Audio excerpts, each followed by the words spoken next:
자, 신앙생활을 한마디로 정의하자면 순종하는 삶이라고 말할 수가 있을 것입니다. 우리가 주님과 인격적인 관계는 순종을 통해서 이루어지는 것입니다. 순종하지 않으면 하나님과 바른 관계가 될 수 없고 순종을 통해서만이 그 관계가 유지가 되는 것입니다. 하나님과 인간의 관계가 왜 깨어진 것입니까? 바로 불순종 때문에 그런 것이죠. 죄는 불순종에서 온 것입니다. 그러므로 신앙생활에 있어서 가장 중요한 것은 바로 순종이에요. 이 순종이라는 말은 사회에서도 중요한 가치를 가지고 있는 말입니다. 그런데 보통 순종 그러면 긍정적인 생각보다는 부정적인 이미지가 강하게 떠오르는 경우도 있다는 것입니다. 우리가 여러분 자녀들과의 관계에서 생각을 해보면 여러분 자녀 키울 때 언제 속상해요? 자녀들이 말을 듣지 않을 때, 불순종할 때. 어렸을 때는 말을 잘 듣다가 어느 정도 크게 되면 그때부터는 말을 듣지 않기 때문에 자녀를 키우면서 순종하지 않는 자녀들 때문에 안타까운 마음을 가질 때도 많이 있는 것입니다. 또 이 순종이라는 것은 힘없고 무기력한 사람이 따를 때에, 자기 힘으로는 하지 못하고 굴러갈 수밖에 없을 때, 자기는 싫은데 어쩔 수 없는 결정을 내려야 할 때, 뭐 이런 여러 가지 상황들이 있고, 그러니까 힘없는 사람이 강한 사람에게 꼼짝하지 못하고 따를 수밖에 없는 모습이 바로 순종이라는 것이죠. 그래서 긍정적인 이미지보다는 부정적인 이미지를 가질 수 있다는 거예요. 정말 능력 있고 강인한 사람은 다른 사람의 말을 듣지를 않습니다. 남의 도움을 바라는 것이 아니고 자기 스스로가 결정하고 판단을 내리기 때문에 이 순종이라는 것은 약자의 모습을 대변해 주는 말로 여겨지기도 한다는 것입니다. 그러나 여러분, 신앙생활에서는 순종만큼 중요한 것이 없어요. 왜냐하면 하나님께서 우리의 왕이시기 때문에 그분의 말씀을 순종한다는 것은 너무나 당연한 것이죠. 그래서 진정한 신앙생활은 무엇인가? 하나님 말씀에 순종하고 그분을 따라가는 것이라고 말할 수가 있어요. 자, 그런데 여러분, 순종하는 것이 쉽습니까? 어렵습니까? 순종이 어려워요. 왜 그럴까요? 우리 안에 죄의 속성들이 있기 때문에 그런 것입니다. 어떤 죄의 속성일까요? 인류 첫사람 아담이 하나님 말씀에 불순종해서 이 세상에 죄가 들어오게 되었기 때문에 자기중심적으로 살고 불순종하고자 하는 죄의 속성이 여전히 우리 안에 있다는 것입니다. 왜 하나님께서 내 인생에 왜 이래라 저래라 하시는가? 하나님이 그냥 나를 좀 내버려 두시지 왜 자꾸 나를 간섭하시고 통제하시는가? 이런 생각할 수 있다는 거죠. 우리들도 여러분 신앙생활 하면서 하나님의 뜻보다는 자신의 뜻을 굽히지 않고 주장하면서 살고자 하고, 그리고 내 인생을 내가 결정하고 내가 원하는 욕구와 욕망을 쫓아 살아갈 때도 많이 있다는 것입니다. 그래서 여러분, 순종하는 것은 익숙한 것이 아니에요. 아주 불편한 것이고 힘겹게 느껴지기도 하고 때로는 이해가 되지 않기도 하고 손해를 보고 비합리적일 수도 있습니다. 순종을 하면 상당한 어려움에 처할 수도 있어요. 그래서 이 순종이라는 것은 위험해 보인다는 것이죠. 자, 그럼에도 불구하고 우리들은 순종의 삶을 살아야 되는 이유가 무엇인가? 왜냐하면 하나님의 백성들이기 때문에 순종하는 길만이 살 길이고, 이것이 바로 죄에서 멀어지는 길일 뿐만 아니라 순종을 통해서 하나님의 역사가 이루어지고 하나님의 놀라운 축복을 경험할 수 있기 때문에 그런 거예요. 여러분, 성경에서 쓰임받는 사람들의 가장 중요한 특징이 무엇일까요? 바로 순종이에요. 그래서 성경을 보면 그 사람이 얼마나 세상에서 유능하고 탁월하느냐에 초점이 맞춰져 있는 것이 아니고 그 사람이 얼마나 하나님 말씀 앞에서 순종하느냐에 초점이 맞춰져 있다는 것이죠. 엘리야가 이스라엘의 혜성같이 나타났어요. 그가 능력과 기적으로 놀라운 사역들을 감당하는데 그렇게 할 수 있었던 이유는 엘리야라는 사람이 유능하고 탁월해서가 아니라는 거예요. 그는 하나님 말씀에 순종하는 사람이었기 때문에 가능하다는 것입니다. 자, 열왕기상 17장에 디셉 사람 엘리야는 악한 왕 아합에게 찾아가서 이제 수년 동안 이스라엘은 비가 내리지 않는다는 하나님의 심판을 담대하게 선포를 하죠. 그래서 무대 위에 당당하게 나타나는데 그냥 인의 자취를 감춰버리게 됩니다. 본격적인 사역에 빵빠레를 울렸는데 하나님의 지시는 무엇입니까? 그리 시냇가에 가서 숨어서 은둔 생활을 하라는 거예요. 참 이해가 안 가죠. 그런데 엘리야는 하나님의 말씀대로 시냇가에서 숨고 머물고 기다리는 거죠. 언제까지? 다시 하나님의 말씀이 임할 때까지. 그래서 그 자리가 힘들고 이해가 되지 않아도 하나님이 다시 지시해 줄 때까지 그 자리에 있는 것이죠. 하나님은 숨어있는 엘리야를 먹이십니다. 아침 저녁으로 까마귀들이 떡과 고기를 배송을 해줘요. 가만히 앉아가지고 받아먹고 사는데 이 엘리야의 선포대로 이스라엘에 극심한 가뭄이 닥치게 되면서 더 이상 이제 그곳에서는 기거할 수 없는 상황이 된 것입니다. 이럴 때 하나님의 말씀이 임한 거예요. 열왕기상 17장 8절 9절입니다. 여호와의 말씀이 엘리야에게 임하여 이르시되 너는 일어나 시돈에 속한 사르밧으로 가서 거기 머물라. 내가 그곳 가부에게 명령하여 내게 음식을 주게 하였느니라. 자, 하나님은 그리 시내가에서 숨게 하시고 이제 시내가 마르고 가뭄이 극심해지니까 그곳을 떠나서 새로운 하나님의 도피처로 옮기라고 말씀하시는데, 사실 하나님은 시내가 말라도 이스라엘 백성들에게 반석을 쳐서 물을 내셨던 것처럼 기적적인 방법을 가지고 하나님께서 인도하실 수 있지만 하나님은 또 다른 방법으로 인도해 가신다는 거예요.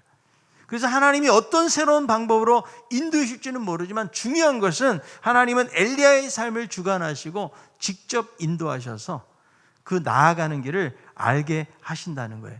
엘리야는 여러 가지 위험스러운 상황 속에서도 하나님을 신뢰하고 묵묵히 따라가게 되는데, 저는 오늘 이 본문을 통해서 과연 순종이라는 것이 무엇인지를 함께 나누기를 원합니다. 첫 번째, 순종이라는 것은 어떤 상황 속에서도 하나님에 대한 신뢰와 믿음을 가지고 따라가는 것이 바로 순종이라는 거예요. 여러분, 하나님은 그리 시내가에서 엘리야를 보호하시다가 더 이상 이제 시내가 말라서 먹을 물이 없으니까 다른 곳으로 인도하시는데, 하나님이 엘리야에게 어디로 가라고 말씀하시나요? 시돈 땅에 있는 사르밧으로 가서 머물라. 여러분, 이 명령부터가 상당히 위험스러워 보인다는 거예요. 이 사르밧이라는 곳은 지중해 연안의 도시인데, 이 지역은 아합 왕의 아내였던 이세벨의 부친이었던 시돈 왕, 옛 바알이 다스리던 그런 지역이죠. 여러분, 우리가 잘 아는 대로 북이스라엘의 아합이 극심한 우상숭배에 빠진 이유가 무엇일까요? 아내를 잘못 만났어요. 이 이세벨이 시돈 왕의 딸이에요. 그러다 보니까 이 아합이 이세벨로 인해 가지고 우상숭배를 하게 되어지고 북이스라엘이 타락하게 된 것이죠. 그런데 하나님이 지금 엘리야의 두 번째 거처를 어디로 정하시는가 하면 이세벨의 고향, 그리고 바알 숭배지의 본거지라고 할 수 있는 곳으로 옮기라고 말씀하고 있다는 거죠. 여러분, 너무 위험한 도피처가 아닙니까? 그런데 엘리야는 지금 위험스러운 순종을 하고 있다는 거예요. 자, 그리고 거기에 가서 한 여인을 만나라고 그랬는데 그 여인도 어떤 여인인가요? 제대로 엘리야를 도울 수 없는 절망적인 상태 속에 있는 여인을 만나라고 말씀해요. 여러분, 엘리야를 그래도 옆에서 공개하려면 좀 재력이 좀 있어야 되잖아요. 자, 사도 바울이 마게도냐 환상을 보고 빌립보라는 도시에 가잖아요. 그 강가에서 누구를 만나요? 루디아라는 여자를 만나요. 이 루디아는 자주장사거든요. 그 당시에 최고의 옷감을 파는 아주 재력이 있는 사업가였어요. 그래서 자신의 가정으로 복음 전도자들을 강건하여 데려다가 살 만큼 돈에는 구애받지 않는 사람이 루디아거든요. 그래서 이 빌립보 교회가 루디아의 가정에서 시작이 되었는데, 하나님께서 이왕이면 엘리야를 좀 재력 있고 여유가 있는 사람을 만나게 하셔야 될 것 같잖아요. 그런데 돈이 없는데 어느 정도 없는가?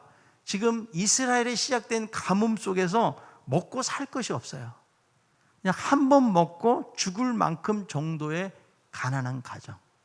우리는 과거에 이런 가난을 어떻게 말해요? 찢어지게 가난한, 정말 극심한 가난 속에 있는 이 가정으로 하나님이 보내셨다는 거예요. 이 여자가 가지고 있는 것은 뭐예요? 그냥 통에 가루 한 움큼, 그리고 병에 기름 조금. 아니, 그 능력이 하나님이 보내실 데가 없어서 이런 곳으로 보내시는가 하는 것이죠. 엘리야도 지금 사역을 준비하려면 충분한 힘과 충전이 돼야 되잖아요. 먹을 것이라도 잘 먹어야 되는데, 그런데 하나님의 인도하심은 이해할 수가 없어요.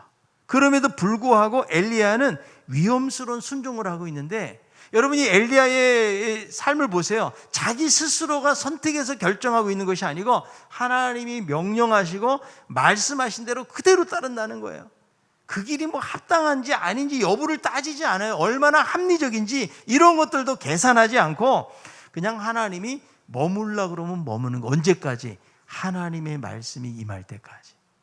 그래서 그리 시내가 있으라고 하면 있고 떠나라고 하면 떠나고. 어디로 떠나요?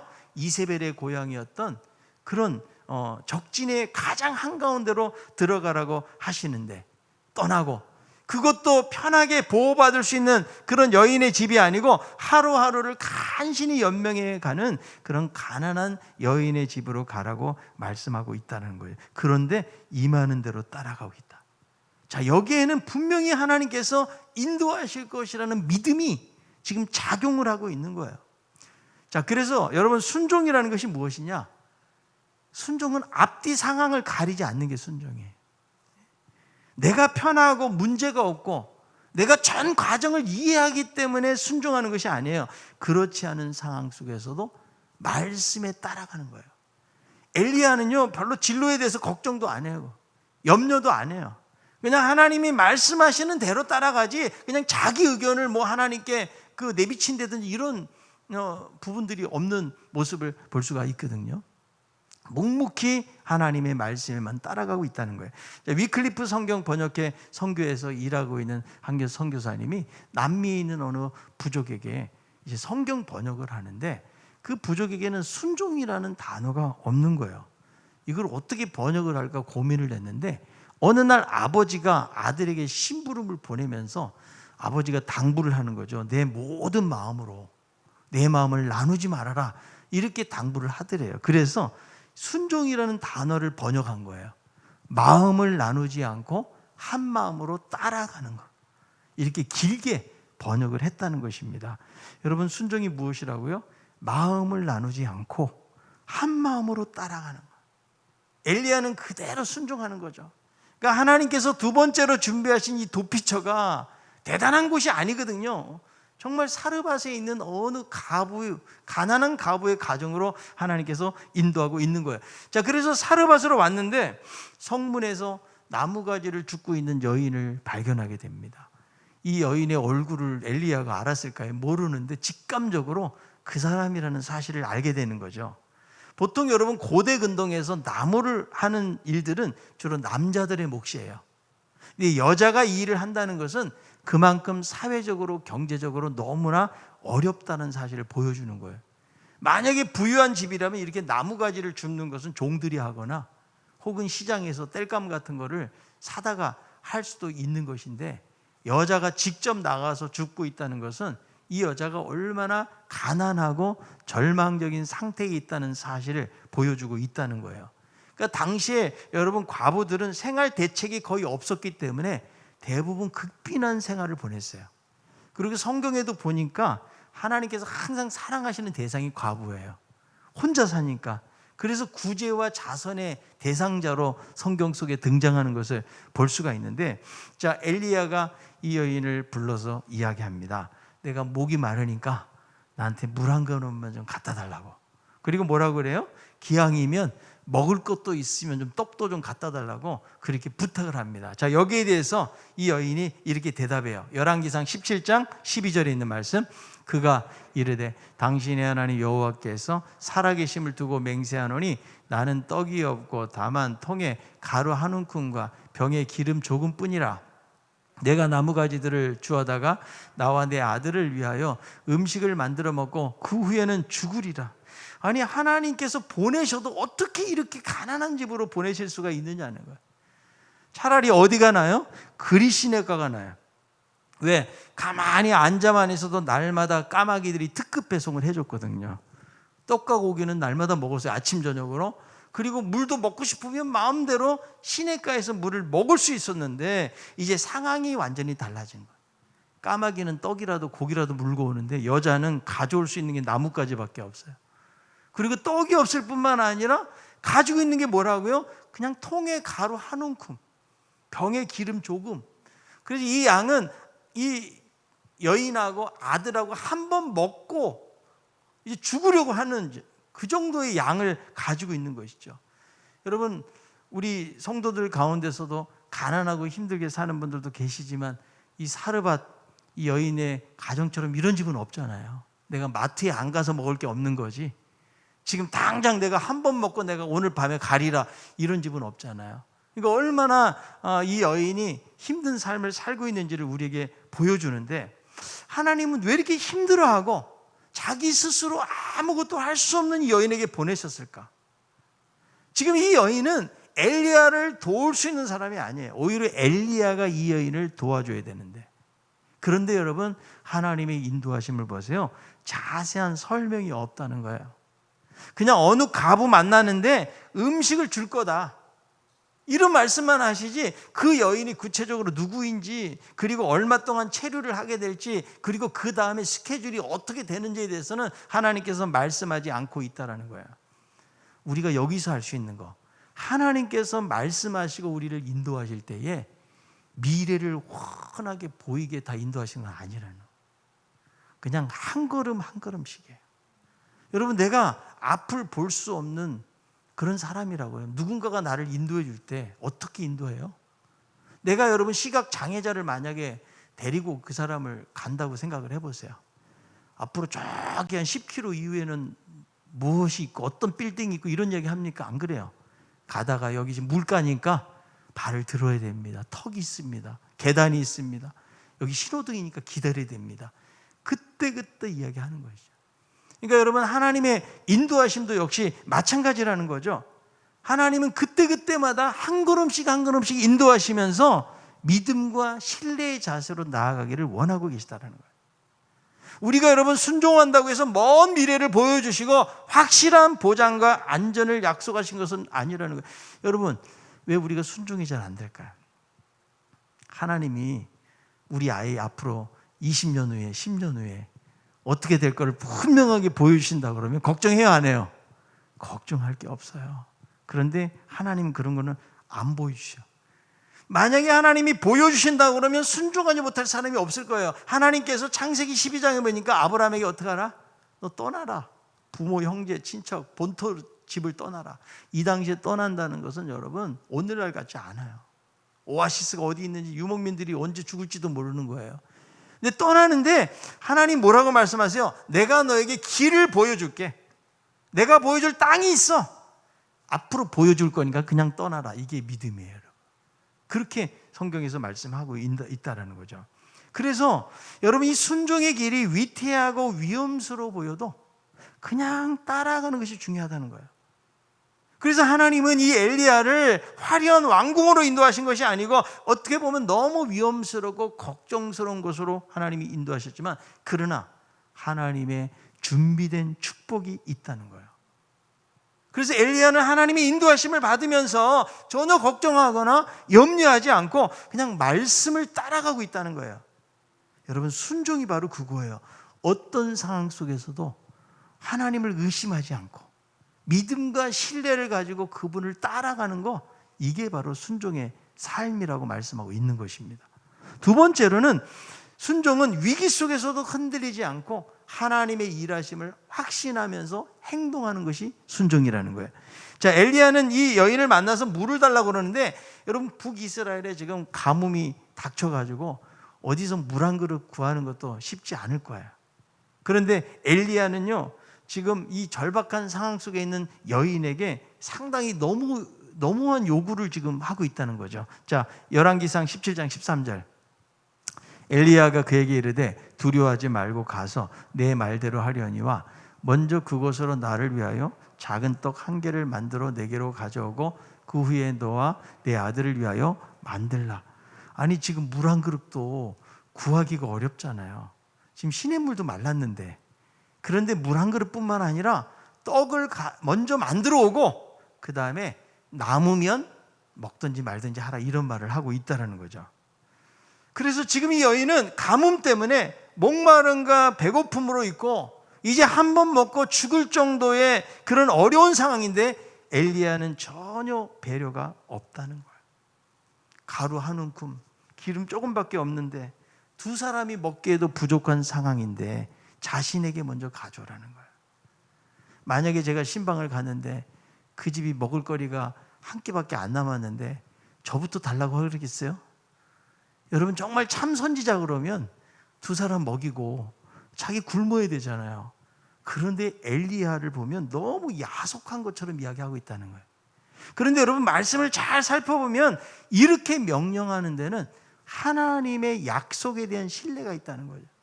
그래서 9절에 보면 시돈의 가부의 집에 머물라 그곳에서 가부에게 명령하여 내게 음식을 주겠다라고 약속이 있는 거예요. 약속이 있기 때문에 어떤 상황에 대한 고려보다는 그저 하나님의 말씀을 믿고 움직이고 있다는 거죠. 그래서 여러분, 이 요구가 아주 무리한 요구 같지만 엘리야는 불안해하거나 미안해하지 않아요. 당장 먹을 것이 없어도 하나님의 말씀대로 가면 하나님께서 이후에 어떻게 하실 것에 대한 믿음을 가지고 있는 거예요. 순종이 어렵고 힘들어도 순종을 통해서 하나님이 책임져 주시고 인도하신다라는 믿음이 함께 가고 있는 거예요. 그래서 엘리야가 자신도 순종하면서 여인에게 순종하라면서 이렇게 말을 해요. 열왕기상 17장 14절. 이스라엘의 하나님 여호와의 말씀이 나 여호와가 비를 지면에 내리는 날까지 그 통의 가루가 떨어지지 아니하고 그 병의 기름이 없어지지 아니하리라 하셨느니라. 여러분, 이 말씀을 보니까 이미 이스라엘의 하나님이 말씀하셨어요. 뭐라고 말씀하세요? 비를 지면에 내리는 날까지 통의 가루가 떨어지지 아니하고 병의 기름이 마르지 않게 하겠다라는 말씀이 있는 거예요. 엘리야는 이 말씀을 확실하게 믿고 그는 전달하고 있다는 거죠. 여러분, 창세기 22장에 보세요. 하나님께서 아브라함을 시험하시기 위해서 100살에 얻은 독자 이삭을 바치라고 그래요. 그런데 아브라함이 아침 일찍이 일어나서 준비를 해서 사흘길을 가서 모리아산에 도착을 합니다. 거기 일꾼을 내려두고 지금 이삭하고 올라가는데 이삭이 묻죠. 아버지, 지금 번제할 나무와 칼은 있는데 대체 번제할 어린 양은 어디 있습니까? 자, 여기에 대해서 뭐라고 이야기합니까? 창세기 22장 8절이에요. 아브라함이 이르되 내 아들아, 번제할 어린 양은 하나님이 자기를 위하여 친히 준비하시리라 하고 두 사람이 함께 나아가서 번제할 어린 양이 하나님이 자기를 위해서 친히 준비하시리라. 하나님이 언제 나타나시는 이런 말씀하셨나요? 전혀 그런 언급이 없어요. 그런데 아브라함은 하나님이 능력 가운데서 일하실 것에 대한 분명한 믿음이 있었다는 거예요. 어느 정도까지? 지금 목을 칠 때까지 칼로, 그때까지도 전혀 의심하지 않고 있는 그 모습 속에서 하나님께서 아브라함을 막으시고 여호와의 산에서 준비되리라, 여호와 일에 놀라운 그 어린 양을 준비하시는 모습을 볼 수가 있는데요. 여러분, 하나님의 일하심에 대한 믿음과 확신이 있는 거죠. 지금 엘리야도 그렇게 하신다는 믿음을 가지고 행동하고 있는 거예요. 자, 그리고 이 여인도 믿음을 보세요. 엘리야의 말을 들었을 때는 정말 모렴치하고 가혹한 말로 들을 수 있는데 여인도 순종을 해요. 지금 자신의 처지로는 여러분 할 수가 없어요. 근데 이 선지자의 요구가 감당하기 힘들지만 그대로 따르고 있다는 거예요. 여러분, 이 여인은요, 이방 여인이에요. 이스라엘 하나님에 대한 믿음을 가지고 있다고 볼 수가 없어요. 그래서 12절에 보니까 나의 하나님이 아니고 당신의 하나님이라는 표현을 하고, 맹세한다는 말은 무엇입니까? 자신의 진실, 자신의 말이 진실하다는 것을 그렇게 말하고 있는 거예요. 그래서 하나님을 그냥 이스라엘의 민족신 정도로 생각을 하고 있는 거죠. 그런데 중요한 것은 이 여인도 이 말씀을 믿고 엘리야의 말대로 행했다는 거예요. 자, 열왕기상 17장 15절 16절이에요. 그가 가서 엘리야의 말대로 하였더니 그와 엘리야가 그의 식구가 여러 날 먹었으나 여호와께서 엘리야를 통하여 하신 말씀같이 통의 가루가 떨어지지 아니하고 병의 기름이 없어지지 아니하리라. 여러분, 이 여인이 처한 현실은 가혹하고 전혀 미래가 없는 거예요.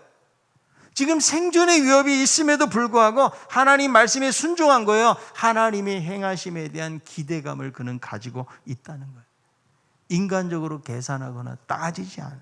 그냥 순종했을 때에 통의 가루가 떨어지지 않고 병의 기름이 마르지 않는 놀라운 기적의 축복이 일어나게 되었다는 사실을 볼 수가 있는 거예요. 여러분, 예수님이 베드로를 부르실 때 밤새 한 마리도 잡지 못하고 새벽녘에 그물을 정리하는데 예수님께서 그 배에서 말씀을 전하시고 깊은 데 가서 그물을 던져라. 그래서 그 말씀에 순종해가지고 던졌을 때에 엄청난 고기를 잡았다고 성경은 이야기하는데, 자기 자신이 밤새 그렇게 수고한 생각 때문에 힘들어서 순종하지 않았다면 아무 일도 일어나지 않았다라는 거예요. 여러분, 순종할 때 하나님의 역사가 일어나게 될 줄로 믿습니다. 여러분, 여인이 순종하지 않았다고 그러면 그냥 한 번 먹고 아들하고 죽을 생각만 하고 살았을 것입니다. 그는 잘 모르지만 하나님의 행하심을 바라보고 그 말씀에 순종할 때에 통에 가루가 넘치고 기름이 가득 차는 역사가 나타나게 된 거예요. 자, 여러분, 우리들도 현실만 바라보고 계산만 해서는 아무 일도 일어나지 않아요. 여러분, 우리들이 국가적으로, 교회적으로, 지금 개인적으로 처한 현실이 얼마나 힘들고 어렵습니까? 우리는 어려움과 위기를 만날수록 순종을 배워야 돼요. 하나님의 일하심을 바라보고 그 말씀을 따라가야 돼요. 당장에는 여러분 보이는 것이 없고 하나님께서 확실한 미래를 보여주지 않는다고 할지라도 날마다 나에게 주시는 말씀을 붙잡고 한 걸음 한 걸음 걸어 나가기를 하나님이 원하고 계시다라는 거예요. 여러분, 아무리 오랜 가뭄이 있어도 하나님의 역사가 있는 이 가정에는 통의 가루가 떨어지지 않고 병의 기름이 마르지 아니하는 놀라운 축복을 경험하게 된 거예요. 여러분, 이 순종이 위험스러워 보였지만 그러나 하나님을 의심하지 않고 그 말씀에 순종하고 나아갔을 때에 하나님은 놀라운 기적의 은혜를 베푸셨던 것을 볼 수가 있습니다. 여러분, 순종은 어떤 상황 속에서도 하나님에 대한 믿음과 신뢰를 저버리지 않는 거예요. 위기 속에서도 흔들리지 않고 하나님의 일하심을 바라보고 행동하는 것이 바로 순종이라고 말할 수가 있는 거예요. 여러분, 오랜 가뭄 속에서도 함께 하셨던 하나님, 오늘날 우리가 처한 현실이 힘들고 어려워도 우리가 붙잡는 것은 하나님의 말씀을 붙잡아요. 하나님은 절대로 우리를 포기하지 않으세요. 아멘. 하나님이 행하실 것을 바라봐야 돼요. 하나님이 우리에게 어떤 미래에 대한 확실한 사진과 그림을 주지 않으셨다 할지라도 한 걸음 한 걸음 주님과 함께하는 길, 때로는 여러분 그리 시냇가와 같은 환경을 만나고 사르밧 가부와 같이 아무것도 먹을 거 없는 절박한 환경 속에 있다고 할지라도 하나님이 절대로 우리를 놓지 아니하시고 붙들어 주신다라는 믿음을 가지고 날마다 하나님의 인도하심을 경험하며 살아갈 수 있는 우리 모두가 다 될 수 있기를 바랍니다. 하나님의 놀라운 기적 같은 축복과 은혜는 어디서 오는 거예요? 말씀에 순종하는 거예요. 그분을 의심하지 않고 신뢰하는 거예요. 믿음으로 주님을 따라갈 때 하나님이 어떤 열악하고 힘든 환경 속에서도 우리들을 건지시고 우리의 삶을 통해서 하나님의 거룩한 영광을 드러나게 하실 줄로 믿습니다. 날마다 하나님 말씀에 순종함으로 놀라운 하나님의 은혜와 축복을 경험하는 우리 모든 성도들이 다 될 수 있기를 바랍니다.